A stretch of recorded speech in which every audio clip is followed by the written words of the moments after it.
चाहिए, वरना तो यार तुम अपने में ही कर लो, उसी में ठीक हो।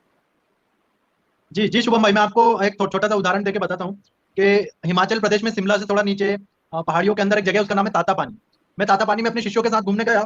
तो ताता पानी में गर्म पानी, ताता मतलब वहाँ की भाषा में हाँ, गर्म गर्म पानी पता वहां है। पड़ रहा है। हाँ। तो ताजा वो पानी। वहां पर मैं गया, तो मैंने देखा कि कुछ लोग कीचड़, गंदा कीचड़ जहाँ बहुत गंदा पानी था, उसको ताता पानी समझ के वो लोग कुल्ल मुंह में लेकर के आचमन कर रहे थे। मैं थोड़ी देर खड़ा रहा, मैंने कहा ये क्या? तो बोली ताता पानी है, इससे बीमारियां ठीक हो जाती है। मैंने कहा यार, इतना गंदा ताता पानी तो हो नहीं सकता। तो मैंने हमारा गाड़ी स्टार्ट करवा के मैंने कहा आगे देखो ये कहीं सोर्स इसका कहाँ है। तो पता चला कि सोर्स दूसरी जगह था, लेकिन लोगों को ज्ञान नहीं था। तो वो गंदा जो वहां से, जो अच्छे पानी में नहा रहे थे, धो रहे थे, कुल्ला कर रहे थे, वहां का गंदा पानी जहाँ इकट्ठा हो रहा था, लोग उसे आचमन कर रहे थे। तो यही मैं हमारे समाज को कहना चाहता हूँ कि आप सोर्स पे जाओ, आप पहचानो, आप ताता पानी से उदाहरण लो कि आप कहीं गंदगी तो नहीं लेते जा रहे, गंदगी का आचमन तो नहीं कर पा रहे, आप शुद्धता, प्रामाणिकता, आप तह में जाइए। हिंदुओं की यही कमजोरी है और यही सबसे बड़ा घात है।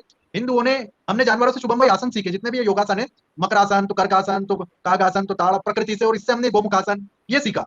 लेकिन हमने जानवरों की कुछ चीजें अपने अंदर उतार ली, वो बहुत गलत कर ली। एक जैसे हिंदू हमेशा केकड़ा राशि का हो गया, सारे हिंदू कर्क राशि के हो गए हैं, वो एक दूसरे को खींचते हैं। शुभम भाई ने काम करा तो दूसरा खींचेगा, दूसरे ने करा तो तीसरा खींचेगा, टांग खींचने में लगा। ये कर्क राशि के सभी हिंदू हो गए। तो मैं सभी से कहता हूँ कि सिंह राशि के बनो। और अगर इस देश में ये 12 राशियां हैं हमारे पास, अगर एक और राशि हिंदुओं में लाना चाहें, तो मैं कहता हूँ कि मधुमक्खियों की राशि बनो, मधुमक्खी का छत्ता बनो हिंदुओं। वाह। मधुमक्खी के छत्ते में कोई भूले से भी हाथ कंकर नहीं डालता है, भूले से भी। और डल जाए तो मधुमक्खी फिर ये नहीं समझती कि इसने भूल से डाला था, इसने जानबूझ के डाला था। मधुमक्खी वाह। उसे मजा चखा देती है। तो हिंदू हो जिस दिन, आसाम का हिंदू हो, बंगाल का हिंदू हो, कश्मीर का हिंदू हो, या एमपी का हिंदू हो, महाराष्ट्र का हिंदू हो, जिस दिन उसके ऊपर आपत्ति आए और पूरा भारत का हिंदू समाज एक प्रबल शक्ति की तरह अगर टूट पड़े शत्रुओं पर, अगर हुंकार मात्र भर दे, सारी मधुमक्खियां नहीं काटती है, कुछ मधुमक्खियां भन भन भन भन करती है, उससे ही आदमी कांप उठता है। तो हिंदुओं, मधुमक्खी की तरह से एकता सीखो, यूनिटी सीखो। और जिस दिन मधुमक्खी की तरह प्रबल यूनिटी आपके अंदर आ गई, मैं कहता हूं कि कोई भी देश, कोई भी संस्कृति, कोई भी कुसंस्कृति आप पर घात करने का कभी नहीं सोचेगी। कोई आपकी बेटियों की कोख की तरफ बुरी नजर नहीं डालेगा। कोई आपके शील विनय भंग करने की आपकी मां बहनों के सोचेगा नहीं। आपकी संस्कृति का वैसे ही वो, हमारी संस्कृति में कोई गलती नहीं, लेकिन एक संस्कृति है जिसके अंदर कोई अच्छाई नहीं है, लेकिन दुनिया के बड़े बड़े मीडिया उसके बारे में बोलते नहीं।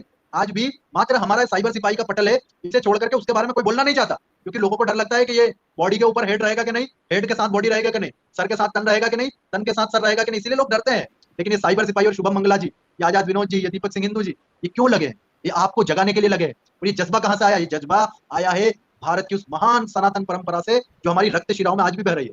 हमारे अंदर कौन सा पॉजिटिव ग्रुप है ये नहीं पता पड़ता, लेकिन हमारे अंदर विचार कौन से ये आप सभी को दिख गए होंगे। आप वाह। देख के किसी को नहीं बता सकते कि इसके अंदर कौन सा ब्लड ग्रुप है, लेकिन आप उस व्यक्ति के विचार सुन के तुरंत बता देंगे कि ये व्यक्ति सनातन परंपरा का वाहक है। मैं यही कहना वाह। चाहता हूँ, जिस दिन आप ऐसा बन गए, तो ये जाति पाति के भेद को भूलना छोड़ दो। शुभम भाई, कल आपने कहा था और तुरंत मेरठ के एसपी ने फोन करके मुझे बताया कि स्वामी जी यहाँ कोई प्रॉब्लम नहीं, लेकिन थोड़ी देर बाद इंदौर के पास मानपुर के चैनपुर गांव में दलित दूल्हे को मंदिर में जाने से रोका, उसके ऊपर पत्थर फेंके। ये क्या नीचता है? ये क्या लोमड़ियों का ये वहशियाना पना है शुभम भाई? ये तुम्हारा धर्म एक तो सिमटता जा रहा, ऊपर से जो मार खा के तुम्हारे मंदिर पे आते हैं, अपमानित होकर आते हैं। अपनी शादी में शुभम भाई दूल्हा बनता है तो घोड़ी पर बैठता है, लोग उसके आगे नाचते हैं। लेकिन हमारे यहाँ पर एक बहुत बड़ा वर्ग है जो घोड़ी पर बैठते हुए सहम जाता है, वो सोचता है कि मेरा उत्सव कहीं मातम में ना बदल जाए। तो मैं हाथ जोड़ के कहता हूँ कि अरे, जिन पे फूल फेंकना है, जिन्होंने अपना मान भंग करा लिया, जो चवर वाह। वंश के हुआ करते थे, जो बड़े बड़े महान हो योद्धा हुआ करते थे, आप ही कहते हो ना कि बड़े बड़े महान योद्धा, फिर उन पर पत्थर फेंकने की क्या जरूरत है? फूल बरसा, और फूल नहीं बरसा सकते तो उनके रास्ते में शूल ना बिछाओ, वरना ये दूसरे जो शत्रु हैं, ये जो आज हम कहानियां कह रहे हैं जिनके लिए, ये आने वाले समय में, ये ओवैसी हो या फारूक अब्दुल्ला हो या कोई भी हो, ये सब एक हो जाएंगे। और उस दिन महेश, सुरेश, दिनेश, इसके पीछे गुप्ता लगा है, शर्मा लगा है, कि वाल्मीकि लगा है, वो नहीं देखते हैं। वो सबको एक लाइन में लेंगे, सबको शुभम भाई। तो यही मैं कहना चाहता हूँ, एक हो जाइए। और अगर एक। एक हो गए और एक होकर के मधुमक्खियों की तरीके से आपने यूनिटी दिखा दी, तो दुनिया की कोई शक्ति आपको परास्त नहीं कर सकती। ये साइबर सिपाही, आप फिर बार बार कहता हूँ कि हमें किसी के निजी जीवन पर, ये बहुत सारी मीडिया हम पे नजर रख के रखी है, वो कल बताएगी कि देखो किसी के बिस्तर की बातें नेट पर कर रहा है। अरे भैया, जब आप दिखाते हो कोई व्यक्ति ने कपड़े कैसे पहने, तो आप बताते हो कि फलानी हीरोइन हॉट दिख रही है, ये मीडिया की सुर्खियां होती है। किसी माँ बहन के शरीर को भद्रता अभद्रता से दिखाते हो और बड़े वल्गर तरीके से दिखाते हो, तब तो आपको नहीं लगता कि ये उसके निजी शरीर को हम उपभोग की वस्तु बता करके और दुनिया के सामने बेच रहे हैं? तब तो वो आपको शर्म नहीं एंटरटेनमेंट आता? है, वो एंटरटेनमेंट है। हम्म। आप जिस अश्लीलता को परोसते हैं वो मनोरंजन, और हम जिस शालीनता को बताना चाहते हैं, हमें कोई साइबर सिपाही को कोई जरूरत नहीं है कि वो किसी के बिस्तर के अंदर जाके, लेकिन उसका बिस्तर अगर सड़क के ऊपर लगेगा तो साइबर सिपाही की ये जिम्मेदारी है कि उसका बिस्तर उठा के हम घर के अंदर रख के आएंगे। बिस्तर वाह। पे तो भाई, सड़क पे तो हम नहीं करने देंगे। ये गंद हम समाज के अंदर नहीं होने देंगे। शुभम वाह। भाई, वल्गैरिटी पे अमेरिका में कानून है, जिसे वाह। भारत के ये फॉरवर्ड लोग फॉलो करते हैं। इंटेलेक्चुअल एजुकेटेड इडियट पीपुल जिसे फॉलो करती है, ब्लाइंड फॉलो करती है, फॉलो ठीक है, ब्लाइंड फॉलो करती है।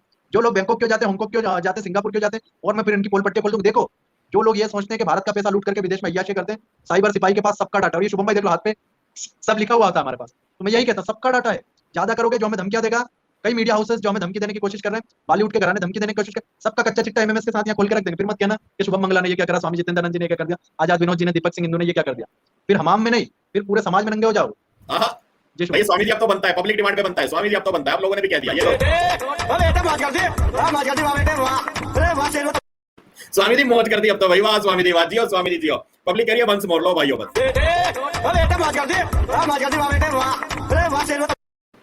मौज कर दी स्वामी जी, बहुत बहुत धन्यवाद। मैं चाहता हूँ आजाद विनोद भाई के पास में आना। विनोद भाई लव जी आप